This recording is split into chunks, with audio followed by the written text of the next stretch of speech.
Hey, hello, my name is Edelson Roy, and right now I'm going to give my own review, personal review on The Big Sort. So, first off, let me talk about the title and what relation do I have, not relation towards myself, not yet at least, but what does the title mean for itself. So, The Big Sort, you have the word big, humongous, and the word sort. So sort could mean anything. Actually, no, it can mean one thing. Sorting your own different things into different categories per se. So let's say people are. Let's say we're gonna use people, which in this book itself is talking about people. People categorize them. The government categorizing people into race, into education, into social classes, into wealthiness or poorness, or just stuff, etc. In that matter, and so these people just want to categorize these people as different kinds of people, like we're not all just the same beings, which is ridiculous. So in my opinion, or not in my opinion, but per se towards this book, that's what they're trying to do, and that's complete bonkers.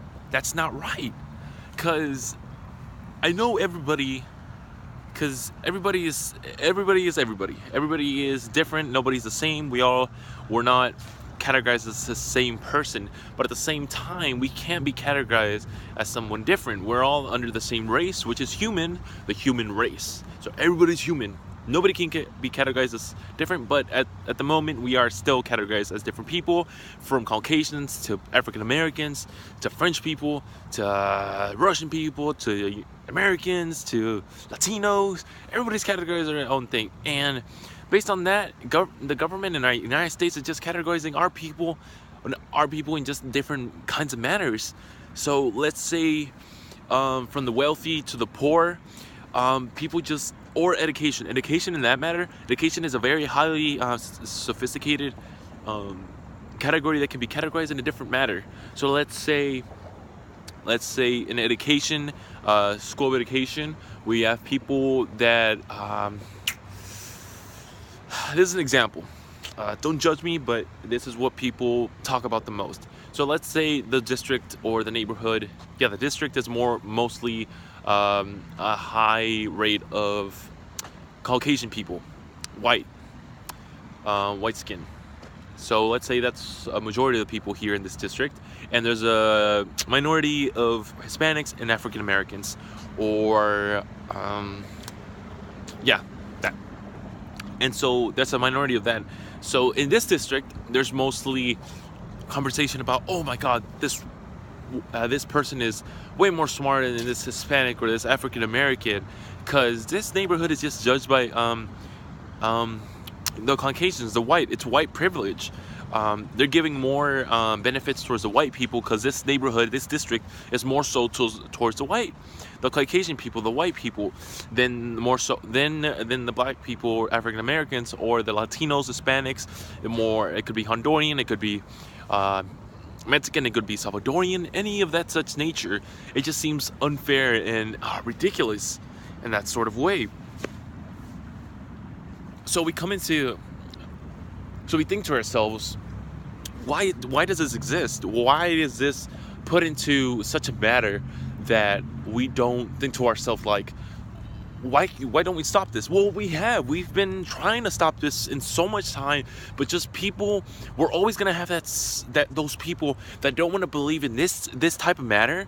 They want to believe in the other type of matter, which is in my manner, I believe that the real way should be that everybody should be created equal, no matter their race, their gender, their social class, their education, anything. Everybody should treat equal. But then we're gonna have those other people that are gonna treat people in a different kind of manner, which is their education, their race, the gender, any kind. It could be just their social wealth, if they're poor, all that kind of matter. It's just ridiculous in its own way, and which I think should be just banned. Just like, why do we have people like this? We should have people that are more diverse, that should have creativity, that we should have people that actually believe in ourselves, that we actually stand for something. Well, as a people, we stand for something, and we stand for equality. We stand for everybody having their own say into something. But in this case, it doesn't seem like it, because everybody's so diverse.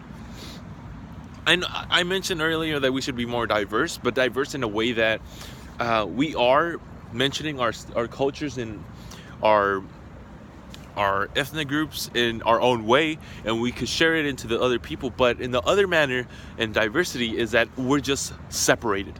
We'll just cut the line in the middle, and then this person's over here and this person's over there, and I'm not going to talk to you at all. None of the people talk to each other at all, which is just bonkers. And so we just think to ourselves, like, this has to stop. This can't be going on forever, because we're people.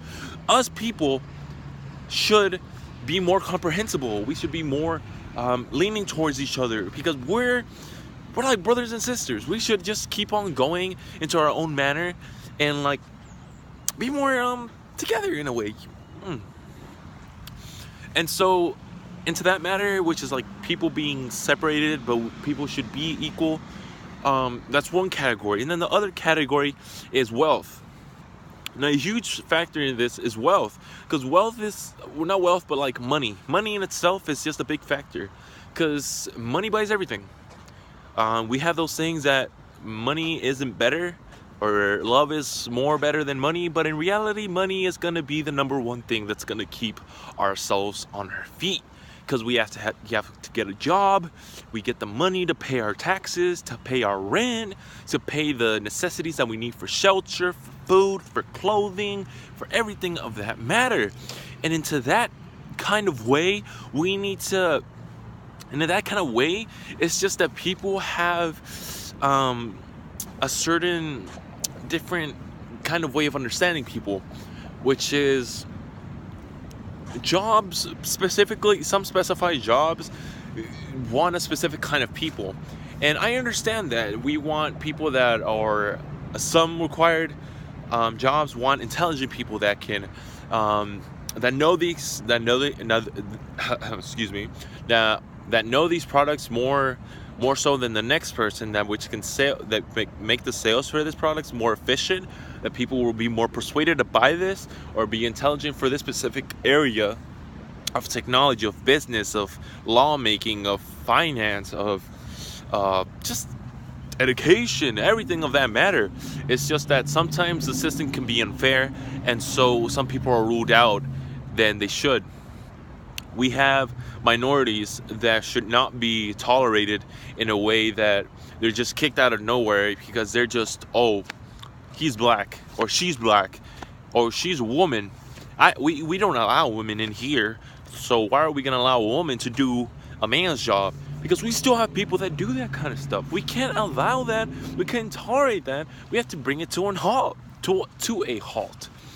And so to that matter, I believe that these people should be allowed into this specific area. We can't just let people, we can just let employers or the managers and stuff like this to just take over and be like, oh, I can't accept you because you're a woman. I can't accept you because you're a Latino. Because I know Latinos, they're going to be like stereotypical, and they're going to be like, oh, Latinos are lazy. They don't do anything. The only thing they're good for is labor, being outside, being hot in the sun, mowing the lawn, cutting the grass. That's all they're good for. But no, they're not.